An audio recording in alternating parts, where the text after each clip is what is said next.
तो कुंभ लगन के लिए हम राहु और चंद्र कंजक्शन के बारे में लगातार चर्चा कर रहे हैं। इस वीडियो में अब सप्तम भाव के लिए विचार करेंगे। सप्तम भाव में जहां पर आपको राहु और चंद्रमा सिंह राशि में देखने को मिलेंगे। यहां चंद्रमा अब आपके सिक्स्थ लॉर्ड है। सिक्स्थ लॉर्ड होने के केस में इस बात की संभावना को चंद्रमा बढ़ा देते हैं कि कहीं ना कहीं आपकी मैरिज का जो कहीं ना कहीं संबंध होगा वो सिक्स्थ हाउस की एक्टिविटीज से काफी ज्यादा आपका प्रभावित होगा।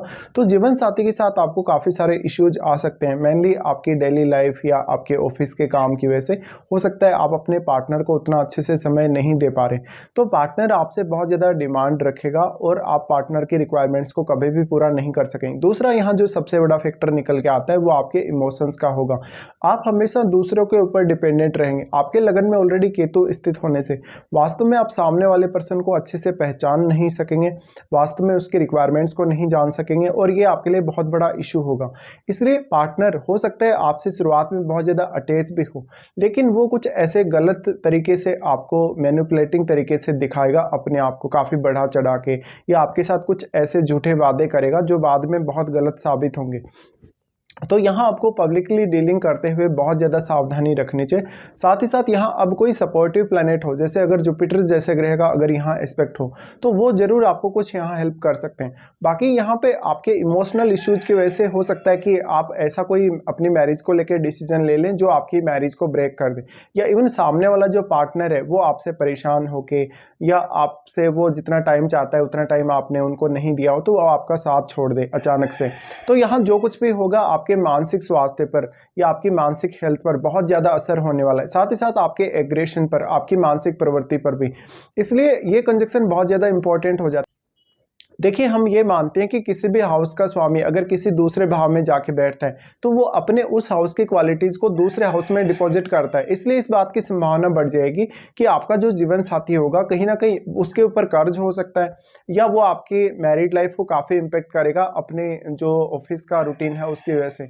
अब यहाँ ये चंद्रमा जो है वो इमोशंस को रिप्रेजेंट, देखिए चंद्रमा मेनली अब इमोशंस को रिप्रेजेंट करते हैं। चंद्रमा के यहाँ होते हुए बेसिकली ये प्लेसमेंट आपके पार्टनर के लिए तो फेवरेबल होगी, लेकिन आपके लिए ये उतनी फेवरेबल नहीं होगी। हो सकता है आपका जो पार्टनर होगा वो बहुत ही ज़्यादा टैलेंटेड हो सकता है, बहुत ही ज़्यादा गुड लुकिंग हो सकता है। यहाँ अब सूर्य का भी उतना ही ज़्यादा अहम रोल होगा, क्योंकि सूर्य आपके सप्तमेश है और सूर्य आपके कितने मजबूत स्थिति में है। देखिए, अगर सूर्य बहुत मजबूत स्थिति में है उतनी ही अच्छी छवि आपकी पब्लिक में होगी, लेकिन लोग हमेशा आपको चीट करेंगे, लोग हमेशा आपका फायदा उठाएंगे। ये पब्लिकली नेम फेम पाने के लिए तो बहुत ज़्यादा अच्छी स्थिति है, लेकिन जब आप एक्चुअल में रियल में जब पब्लिक डीलिंग में आते हैं तो लोग हमेशा ही आपको चीट करते हैं या आपका फायदा उठाते हैं, डायरेक्टली या इनडायरेक्टली।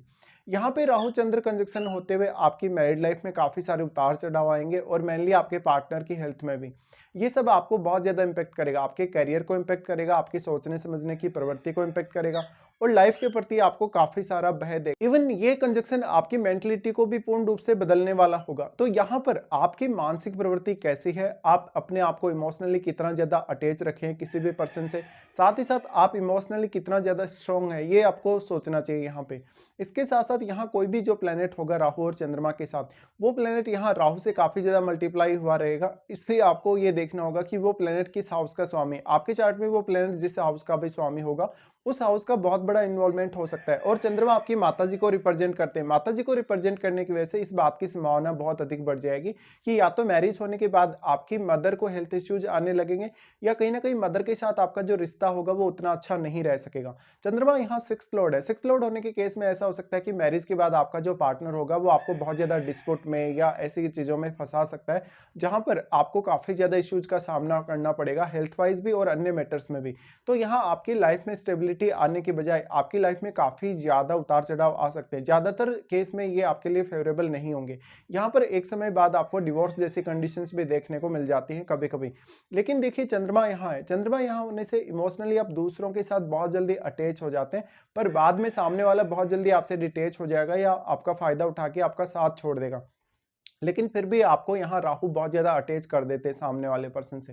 तो यहाँ पे इमोशंस में बह के या इल्यूजन में आके कुछ ऐसे फैसले मैरिज को लेके आप ले सकते हैं जहाँ पर बाद में आप बहुत ज़्यादा कष्टों से अपनी लाइफ को गुजरते हुए देखेंगे।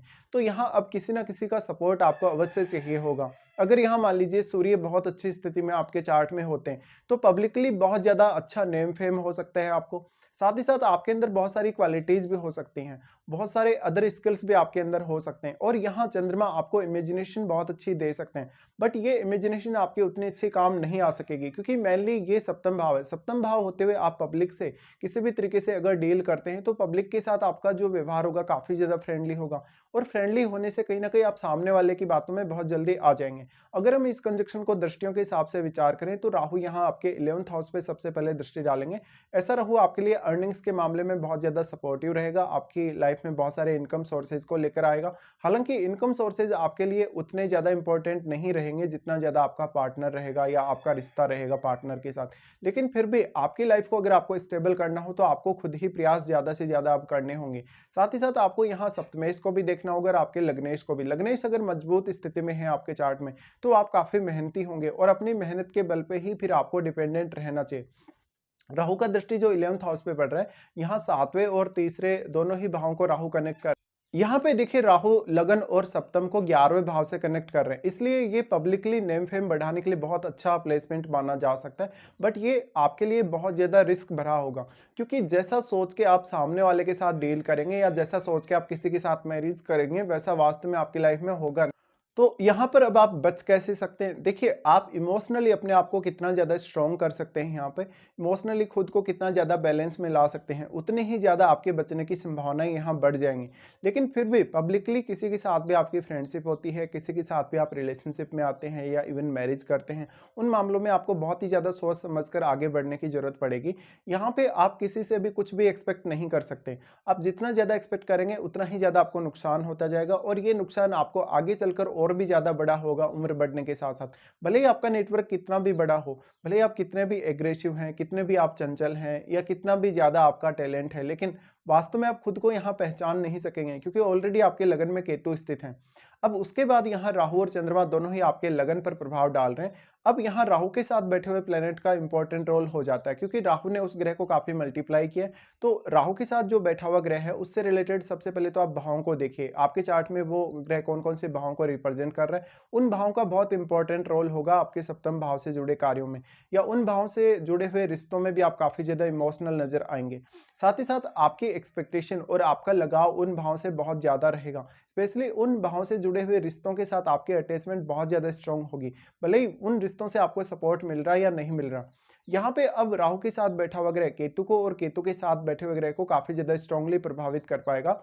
साथ ही साथ यहाँ पे अब केतु के साथ जो भी प्लेनेट बैठा है उस प्लेनेट को देखिए, उस प्लेनेट विशेष को लेके भी आपसे बहुत ज़्यादा गलत डिसीजन हो सकते हैं। तो अगर आप यहाँ अपने इमोशंस में बहेंगे, हर किसी की बातों में आएंगे या खुद के ऊपर कॉन्फिडेंस नहीं रखेंगे, उतना ही ज़्यादा आप नुकसान झेलेंगे। फिर राहु का दृष्टि आ जाता है आपके थर्ड हाउस पे।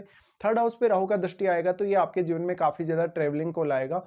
अक्सर आपको मैरिज के बाद बहुत ज़्यादा यात्राएं देखने को मिल सकती हैं। आप काफ़ी हार्डवर्किंग होंगे लेकिन आपके हार्डवर्क का फ़ायदा मोस्टली दूसरे लोगों को मिलेगा। राहु का थर्ड हाउस पे दृष्टि डालना और जब भी इस तरीके से राहु बैठे हैं चंद्रमा के साथ तो जातक निश्चित तौर पे ही बहुत ज़्यादा एग्रेशन में रहते हुए कुछ ऐसे डिसीजन ले लेगा अपने लिए या ऐसी रिस्क ले लेगा जहां पर वो कंफर्टेबल नहीं होगा और फिर आपसे अपना काम मैनेज नहीं हो पाएगा, इसलिए आप यहाँ ज़्यादातर केस में नुकसान उठाएंगे। तो राहु का थर्ड हाउस पे दृष्टि डालना आपकी इमेजिनेशन को और आपके कम्युनिकेशन को तो बहुत ज़्यादा तीव्र करेगा, लेकिन वास्तव में आप उस क्वालिटी का या उस स्किल का यूज कैसे करते हैं ये आपके ऊपर अब डिपेंड होगा। इसके साथ साथ आपको यहाँ अपनी महादशा पर भी विचार अवश्य करना चाहिए, आपको वास्तव में राहु की या चंद्रमा की महादशा है या नहीं।